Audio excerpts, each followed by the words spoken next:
말씀의 식탁. 하루 한 장 사무엘상 묵상. 사무엘상 제10장.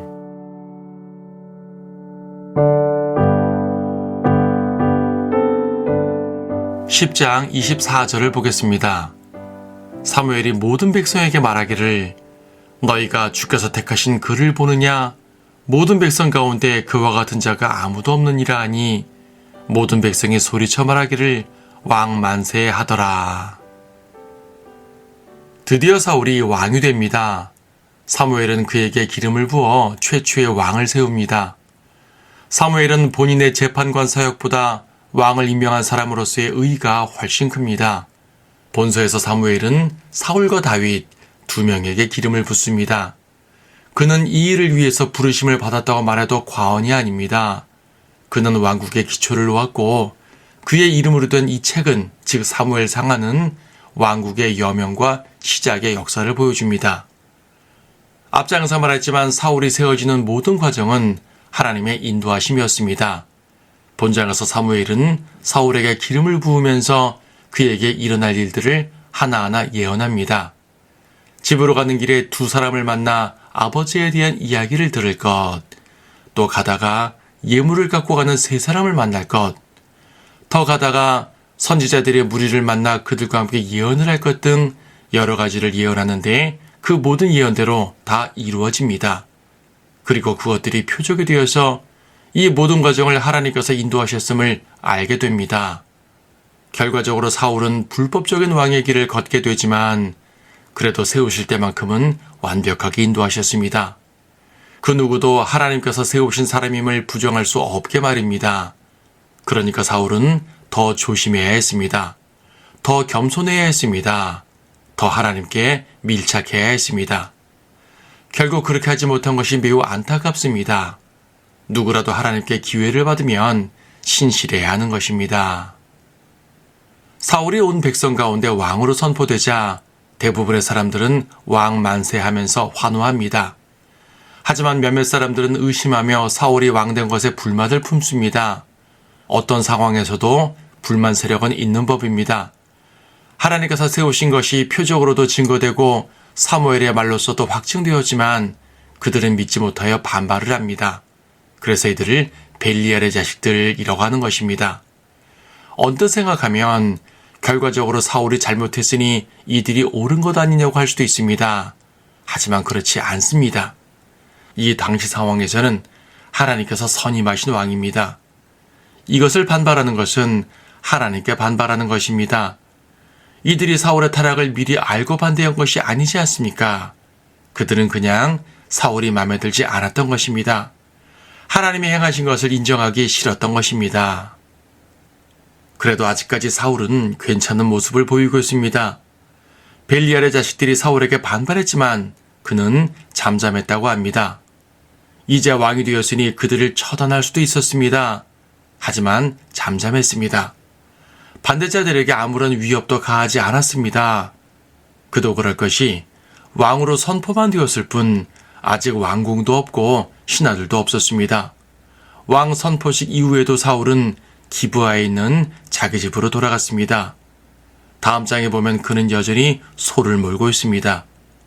이런 상황에서 사울이 할 일은 세력을 모아서 권위를 부리는 것이 아닙니다. 그보다는 왕으로서의 일을 올바르게 수행하는 것입니다. 그래야 백성들에게 제대로 된 인정을 받습니다. 다행히 다음 장에서 사울은 외적을 물리침으로써 그 일을 잘 해냅니다. 이처럼 사울의 초기 모습은 매우 훌륭했습니다. 성도들은 반대자들을 비난하거나 대적하기보다는 온유한 모습과 진리에 근거한 의로운 행실을 보여야 합니다. 그래야 반대자들을 바로잡을 수가 있고 진정으로 높임을 받을 수 있는 것입니다.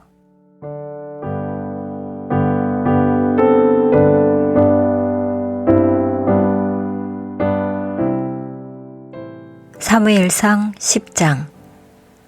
그러자 사무엘이 기름 한 병을 가져다가 그것을 사울의 머리에 붓고 그에게 입맞추며 말하기를 이것은 주께서 그의 유업을 다스릴 대장으로 너에게 기름 부으셨기 때문이 아니냐. 내가 오늘 내게서 떠나가다가 셀사에 있는 베냐민의 경계 라헬의 묘 곁에서 두 사람을 만날 것이요 그들이 내게 말하리니 내가 찾으러 갔던 그 나귀들을 찾았으니 보라 내 아버지가 나귀들의 염려는 놓았어도 너희로 인하여 슬퍼하여 말하기를 내가 내 아들을 위하여 어찌하리요 하더라 할 것이라. 그리고 나서 내가 거기서부터 앞으로 가서 타볼의 평원에 이르면 거기서 베델로 하나님께 올라오는 세 사람을 만나리니 한 명은 염소 새끼 3마리를 가지고 가며 또 한 명은 빵 3덩어리를 가지고 가고 또 한 명은 포도주 1병을 가지고 가는데 그들이 내게 문안하고 빵 2덩어리를 주리니 너는 그들의 손에서 받을지니라. 그 후에 내가 필리스티아인들의 거점이 있는 하나님의 산에 이르리니 그쪽으로 가서 성읍에 이르면 솔터리와 북과 피리와 하프를 앞세우고 산당에서 내려오는 선지자의 무리를 만나리니 그들이 예언할 것이라. 그때 주의 영이 내게 임하시리니 내가 그들과 더불어 예언하고 다른 사람으로 변하리라. 이런 표적이 내게 임하면 너는 기회가 내게 주어지는 대로 행하라. 이는 하나님께서 너와 함께 하심이라. 너는 나보다 앞서 길갈로 내려가라. 보라, 내가 내게로 내려가서 번제를 드리고 화목제 희생제물로 제사를 드리리라. 내가 내게 가서 내가 해야 할 일을 가르쳐 줄 때까지 너는 7일을 기다릴지니라고 하더라. 그가 사무엘에게서 떠나려고 돌아섰을 때 하나님께서 그에게 다른 마음을 주셨으며 그 모든 표적들이 그날로 이루어지니라. 그들이 그쪽 산에 이르렀을 때 보라 선지자의 무리가 그를 만났는데 하나님의 영이 그에게 임하니 그가 그들 가운데서 예언하더라. 전에 그를 알았던 모든 사람이 그것을 보니 보라 사울이 선지자들 가운데서 예언하는지라. 그때 백성들이 서로 말하기를 키스의 아들에게 임한 이것이 무슨 일이냐 사울도 선지자들 가운데 있느냐 하니 그곳에 어떤 사람이 대답하여 말하기를 그들의 아버지가 누구냐 한지라.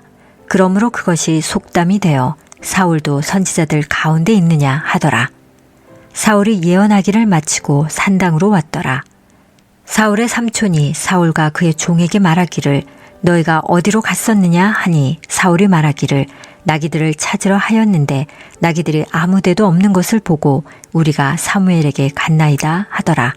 사울의 삼촌이 말하기를 내가 청하노니 사무엘이 너희에게 무엇을 말하였는지 내게 말하라 하니 사울이 그의 삼촌에게 말하기를 그가 우리에게 나귀들을 찾았다고 분명히 말하더이다 하더라.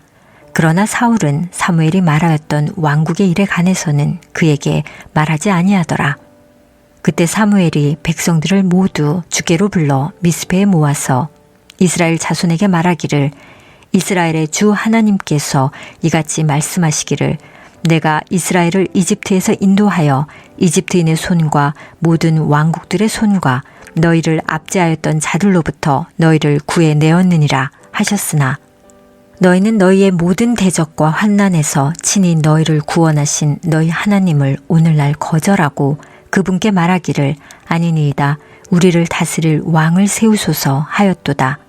그러므로 이제 너희 지파별로 1000명씩 주 앞에 나아오라 하더라. 사무엘이 이스라엘의 모든 지파들을 가까이 오게 하니 베냐민 지파가 뽑힌지라. 그가 베냐민 지파를 그의 가문대로 가까이 오게 하니 마트리 집안이 뽑혔고 키스의 아들 사울이 뽑히니라. 사람들이 그를 찾았으나 그가 보이지 않더라. 그러므로 그들이 주께 또 묻기를 그 사람은 아직 여기에 오지 않았나이까 하니 주께서 대답하시기를 보라 그가 기구 사이에 숨었느니라 하시더라. 그들이 달려가 그를 거기서 데려오니 그가 백성 가운데 섰는데 백성의 누구보다도 어깨 위만큼 더 크더라. 사무엘이 모든 백성에게 말하기를 너희가 주께서 택하신 그를 보느냐 모든 백성 가운데 그와 같은 자가 아무도 없느니라 하니 모든 백성이 소리쳐 말하기를 왕 만세 하더라. 그때 사무엘이 왕국의 제도를 백성에게 말하고 그것을 책에 기록하여 주 앞에 두더라. 사무엘이 모든 백성을 각자 자기 집으로 보내더라.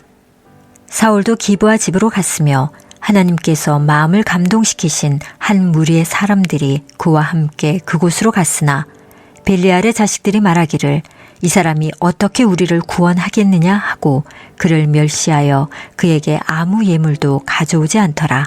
그러나 그는 잠잠하더라.